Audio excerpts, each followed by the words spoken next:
Welcome to Sweet Life Beat Life. We hope this video helps. You start by installing Radmin VPN on your PC and on every player machine.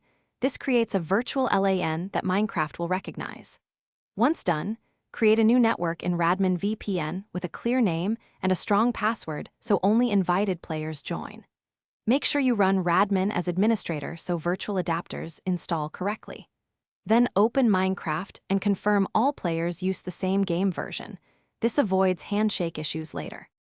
You, as host, create or join the Radmin network and note your virtual IP4 address shown in the client. That is the address players will use. Next, either open your single-player world to LAN and share the Radmin IP, port, or run a dedicated Minecraft server bound to the virtual adapter.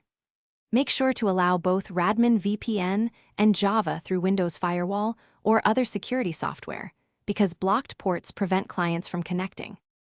You join the host's Radmin network and use Minecraft's Direct Connect or multiplayer ad server to enter the host's virtual IP and port, then connect.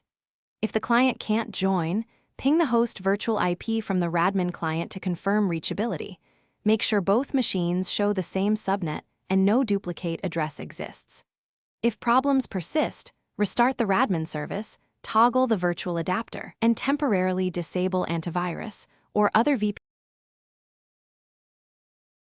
Thanks for watching. Consider subscribing if we helped you.